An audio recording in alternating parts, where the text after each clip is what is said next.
গাজীপুরের কালিয়াকৈরে অপহরণের পর ৩ দিন আটকে রেখে এক মাদ্রাসার ছাত্রীকে ধর্ষণ করেছে বলে অভিযোগ উঠেছে জয়কুমার দাস নামে এক যুবকের বিরুদ্ধে। এ ঘটনায় অভিযুক্তসহ ২ জনকে আটক করেছে পুলিশ। এই ঘটনাটি যেমন দুঃখজনক ও উদ্বেগের, তেমনি আশ্চর্যজনকও, কারণ ঘটনাটি ঘটেছে প্রায় ২ মাস আগে। কিন্তু এতদিন ধরে পুলিশ কিংবা সাংবাদিক কারো নজরেই পড়েনি এই ঘৃণ্য ঘটনাটি, আর যারা জেনেছে তারাও ব্যবস্থা নেয়নি উপর মহলের চাপে। ভুক্তভোগীর পরিবার জানায় তারা উপর মহলের চাপে মামলাও করতে পারেনি। প্রশ্ন আসে, সেই ধৃষ্ট উপর মহল কারা? ২ মাস অতিবাহিত হলেও হিন্দুত্ববাদী সন্ত্রাসীদের নির্যাতনে শিশুটি এখনও গুরুতর অসুস্থ ও মানসিকভাবে বিপর্যস্ত। ১৫ই অক্টোবর স্থানীয় আলেম ওলামার সহযোগিতায় কালিয়াকৈর থানায় ধর্ষণ মামলা করে ভুক্তভোগীর পরিবার। পরে ২ জন অভিযুক্তকে গ্রেপ্তার করে পুলিশ। আটকরা হলেন অভিযুক্ত জয়কুমার দাস ও তার মামা লোকনাথ।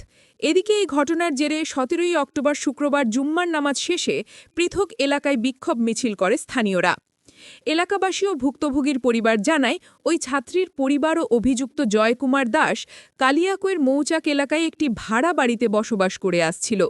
এ সুযোগে জয়ের সঙ্গে ১৩ বছরের ওই মাদ্রাসার ছাত্রী সম্পর্ক তৈরি করে। শনিবার হঠাৎ করেই ওই মাদ্রাসা ছাত্রী নিখোঁজ হন। অনেক খোঁজাখুঁজি করে তাকে না পেয়ে কালিয়াকৈর থানায় একটি সাধারণ ডায়েরি করেন তার পরিবার। কিন্তু ৩ দিন পর বুধবার বিকেলে ঢাকা-টাঙ্গাইল মহাসড়কের উপজেলার মৌচাক স্টেশন এলাকায় অজ্ঞান অবস্থায় তাকে দেখতে পান প্রতিবেশীরা। সেখান থেকে তারা ওই ছাত্রীকে মৌচাক ভাড়া বাসায় নিয়ে যায়। পরে জ্ঞান ফেরার পর ওই ছাত্রী জানায়, ৩ দিন আগে জয় দাসের দোলাভাই সঞ্জিত ও মামা লোকনাথ বাড়ির পাশ থেকে তাকে তুলে নিয়ে যান। পরে তারা মৌচাক স্টেশনে জয় দাসের কাছে তাকে তুলে দেন। পরে জয়দেব তাকে একটি বাসায় ৩ দিন আটকে রেখে তাকে ধর্ষণ করেন। এরপর অসুস্থ হয়ে পড়লে আর কিছু বলতে পারেনি ওই ছাত্রী। এদিকে এই ঘটনায় ফুঁসে উঠেছে এলাকাবাসী। শুক্রবার জুম্মার নামাজ শেষে ঢাকা-টাঙ্গাইল মহাসড়কের কালিয়াকৈর বাস স্টেশনে উপজেলা মডেল মসজিদ ও মৌচাক এলাকায় পৃথক ২টি বিক্ষোভ মিছিল বের করে তারা। এ সময় তারা ধর্ষক জয়সহ অভিযুক্তদের সর্বোচ্চ শাস্তির দাবি জানায়।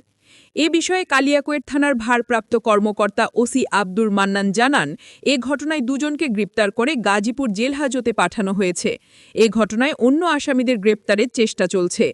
তবে সমকালীন অন্যতম বিশ্বস্ত সংবাদ মাধ্যম বাংলা এডিশন তার সাথে যোগাযোগ করতে চাইলে তিনি ব্যস্ততা দেখিয়ে ফোন কেটে দেন।